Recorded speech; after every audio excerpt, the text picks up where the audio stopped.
Hello everyone, welcome to your YouTube channel. आज हम करने वाले हैं एक्सरसाइज 3.1 का फोर्थ क्वेश्चन। थर्ड क्वेश्चन 1 से थर्ड क्वेश्चन आपको वीडियो मिल गई होगी और इस वीडियो में आपको मिलेगा 4 से 6 क्वेश्चन और उसकी अगली वीडियो में मिलेगा आपको 7 से 12 क्वेश्चन। 7 से 12 नहीं, 7 से 9 एंड नेक्स्ट वीडियो में मिलेगा आपको 10 से 13 क्वेश्चन। क्लियर होगी बात? तो आपको ये क्वेश्चंस बहुत ही जल्दी प्रोवाइड किए जाएंगे। कोशिश यही रहेगी, थोड़ा सा हेल्थ इशू चल रहा था। तो चलिए आज हम स्टार्ट करते हैं चैप्टर 3। यहाँ पे आप चैप्टर लिख लोगे चैप्टर 3। तो चैप्टर 3 आपने प्रीवियस वीडियो को देखा होगा, 1 to 3 क्वेश्चन की वीडियो अगर आपने अभी तक नहीं देखी है तो आप जाके देख लीजिए, प्लेलिस्ट में है। तो चलिए स्टार्ट करते हैं। यहाँ गिवन है 2 adjacent angle of parallelogram are in the ratio 4:5। Find the measure of all angle. Suppose मैं यहाँ पे एंगल यहाँ पे ए मार्क करता हूँ, यहाँ पे बी, यहाँ पे सी और यहाँ पे डी। ये हमारा ABCD क्या है, एक पैरेललोग्राम है। ठीक है, बात यहाँ तक क्लियर होगी। आगे गिवन है 2 एडजेसेंट एंगल। अब सबसे पहले आपको पता होना चाहिए एडजेसेंट एंगल कौन सा है। तो देखिए ए और ये बी आपस में एडजेसेंट एंगल है, बी और सी एडजेसेंट एंगल है, सी और डी एडजेसेंट एंगल है और डी और ए एडजेसेंट। तो कोई भी 2 एडजेसेंट एंगल हम ले लेते हैं। तो यहाँ पे कह रहा है उनका रेशियो कितना है, 4। तो हमने यहाँ रेशियो ब्रेक किया तो 4x एंड 5x आ गया। क्लियर, यहाँ तक क्लियर हो गया। तो यहाँ पे लिखेंगे let angle A equal to 4x and angle B is equal 5x। Clear होगी बात? आप यहाँ कोई भी लेट कर सकते हो, लेकिन आपने ऐसे ही लगा लेना, कोई गलत नहीं हो सकता रीज़न। ठीक है, बात समझ में आ गई। अब आपने सबसे पहले इसका रीज़न लिखना है। ठीक है, तो यहाँ लिखेंगे the sum of any two adjacent angles of parallelogram is 180। या आर सप्लीमेंट्री लिखते हैं, या लिखते हैं इज 180 या सप्लीमेंट्री। देयरफॉर सो इसलिए आपका एंगल ए एंगल बी का टोटल क्या होगा, 180। रीज़न हमने पहले बता दिया कि एडजेसेंट एंगल का सम कितना होता है, 180। क्लियर होगी बात?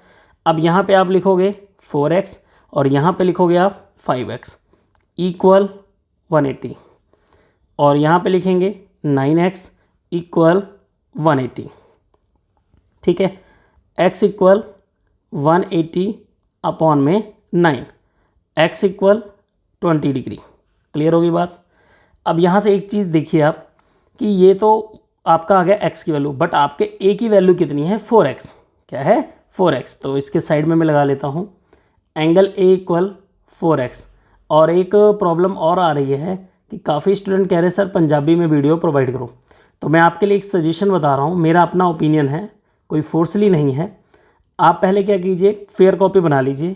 क्लास में आपके अगर एक बार आप हिंदी में भी जैसा भी आपको वट समझ में आ रहा है, थोड़ा बहुत समझ में आ रहा है, 10% आ रहा है, फिर आप वीडियोस के कर लीजिए। और जब आपकी क्लास में ये क्वेश्चन दोबारा होगा तो अगेन वहाँ मीडियम अपने आप ही ट्रांसफ़र हो जाएगा। ठीक है, तो यहाँ हो जाएगा ये 80। क्लियर होगी बात? ऐसे आपने क्या लिखना है, बी की वैल्यू कितनी है, 5x है, तो हमने लिखा 5x, देन 5 और x की वैल्यू हमारी क्या आ गई, 20। तो ये हो गया हमारा 100। क्लियर होगी बात? तो ये हमने लिख लिया 100। यहाँ तक बात क्लियर होगी। अब आती है क्वेश्चन में कहा गया find the measure of all angle, और यहाँ पे आपने सिर्फ 2 एंगल निकाले, ए और बी निकाला है। ठीक है, तो सी भी निकालना है। तो इसके लिए आप क्या लिखोगे, पैरेललोग्राम के जो अपोजिट एंगल होते हैं वो इक्वल होते हैं। ठीक है, पैरेललोग्राम के जो अपोजिट एंगल होते हैं वो इक्वल होते हैं। तो यहाँ पे सबसे पहले लिखोगे आप angle C equal to angle A equal to, ठीक है, रीजन पहले लिखेंगे, ऑपोजिट एंगल ऑफ पैरेललोग्राम।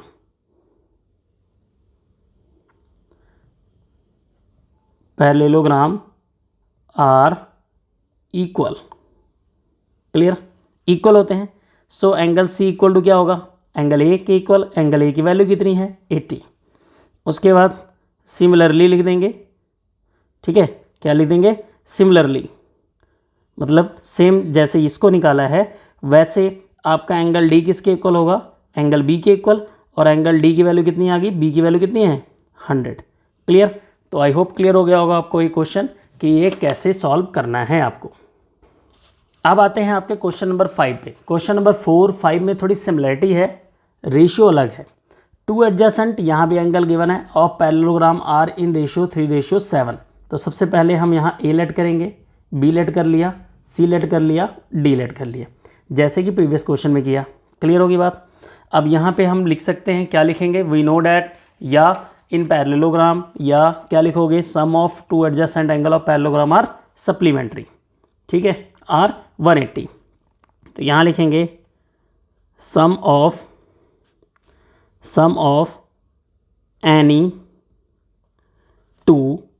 इसको लिखने से पहले एक चीज़ और ध्यान देना है, आपने लिखना है let angle A equal to 3x। A को हमने 3x सेलेक्ट कर लिया और बी को हमने 7x सेलेक्ट कर लिया, and angle B equal to 7x, जैसे प्रीवियस क्वेश्चन में किया था।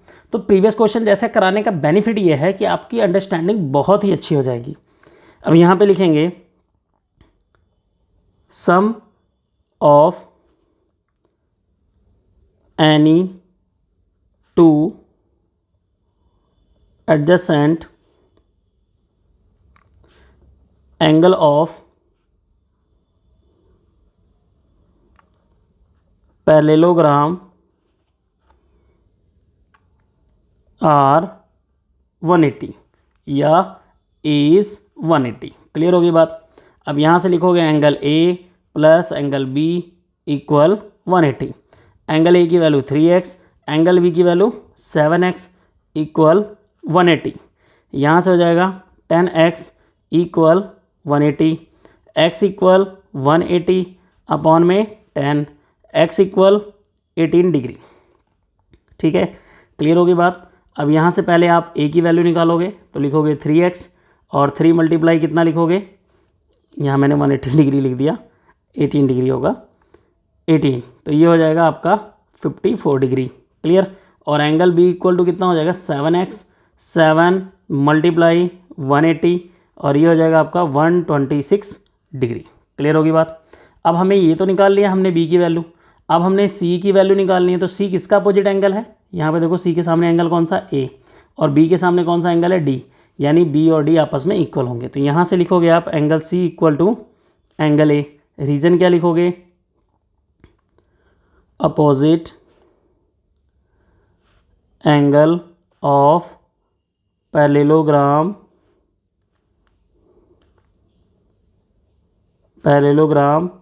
Are equal. ठीक है, इक्वल होते हैं एंगल सी, एंगल ए की वैल्यू कितनी आई थी आपकी 54, सी की वैल्यू आ गई। उसके बाद आप लिखोगे similarly angle D equal to angle B, और एंगल डी की वैल्यू हमें फाइंड करनी है और बी की वैल्यू हमारी 126 आ गई। तो यहाँ से आप देख सकते हो सारे एंगल हमने निकाल लिए। क्लियर होगी बात। तो ऐसे ये क्वेश्चन करना है, सबसे इजी मेथड आपको मैंने बता दिया। अब आपका क्वेश्चन नंबर 6 है। क्वेश्चन नंबर 6 में क्या बोला गया है, इन पैरेललोग्राम WXYZ। तो देखिए हमने एक पैरेललोग्राम पहले से बना रखा हुआ है, सिर्फ इसकी नेमिंग करनी है WX, Y एंड Z। ठीक है, और एंगल Y की वैल्यू आपको गिवन है 80 degree. Find the measure of all angles, आपको अदर एंगल्स फाइंड करने हैं। ठीक है, तो जैसा कि यहाँ पे मैंने आपको बता दिया, सबसे पहले हम यहाँ यूज़ कर सकते हैं अपोजिट एंगल फार्मूला। उससे पहले हमने शुरू करना है एडजेसेंट एंगल फार्मूला। तो यहाँ लिखेंगे angle x plus angle y equal to 180। Reason में क्या लिखेंगे, sum of adjacent angle of parallelogram. ठीक है, एंगल x की वैल्यू हमें फाइंड करनी है, y की वैल्यू हमें 180 गिवन है, हमने यहाँ से इसको माइनस कर लेना है। एंगल x, ठीक है, मान लीजिए कैपिटल X है तो आप यहाँ कैपिटल X ही यूज़ करें तो ज़्यादा बेहतर है। ठीक है, इक्वल टू 180, 80 डिग्री इधर आया माइनस में हो गया, ये आपका आ गया 100 डिग्री एंगल x। क्लियर होगी बात, यहाँ तक क्लियर हो गया। x की वैल्यू आ गई, अब मैं यहाँ पे x की वैल्यू लिख रहा हूँ 100। ठीक है, ये बात बहुत ही सिंपल है जो प्रीवियस क्वेश्चन से मिलती जुलती है। अब इसके बाद हम लिखेंगे angle z equal to angle x। Reason क्या लिखेंगे, जो हमने पिछले क्वेश्चन में लिखा था, opposite angle of parallelogram are equal, थोड़ा मैंने शॉर्टकट मार दिया पैरेललोग्राम का, ठीक है, इक्वल टू x की वैल्यू कितनी है 100, तो z की वैल्यू 100 आ गई। अब प्रॉब्लम आती है w की वैल्यू रहेगी। अब यहाँ लिखोगे आप similarly angle w equal to angle y, और y की वैल्यू कितनी है भाई साहब, y की वैल्यू है 80। क्लियर, तो यहाँ से जो आपका एंगल w है उसकी वैल्यू आ गई। तो आई होप आपको वीडियो पसंद आएगी, लाइक शेयर जरूर कीजिएगा और अपने कमेंट में सजेशन जरूर दीजिए। कोई भी क्वेश्चन अगर आपको नहीं समझ में आता है या थोड़ा कम समझ में आता है तो उसको रिमाइंड करके देखिए, एट ए टाइम मत देखिए अगर आपको थोड़ी सी बोरिंग सी फील हो रही है, क्योंकि कई बार तो ज्योमेट्री पोर्शन है या हो सकता है कई बार हम लोग यहाँ पे फेस हमारा इंटरेक्चुअल नहीं होता आपस में, तो अगर ऐसा लगता है तो एक बार फिर कॉपी बना लीजिए, दोबारा जब फ्री टाइम होता है फिर दोबारा देख लीजिए। ठीक है, ऐसा करने से मेरी गारंटी है 100% आपको इस मेथड से क्वेश्चन आ जाएगा। क्लियर हो गई बात, और आपको नेक्स्ट क्वेश्चन नेक्स्ट वीडियो में मिलेगी, क्वेश्चन नंबर 7, 8, 9 के साथ अगले वीडियो में मिलेंगे। तब तक के लिए बाय बाय।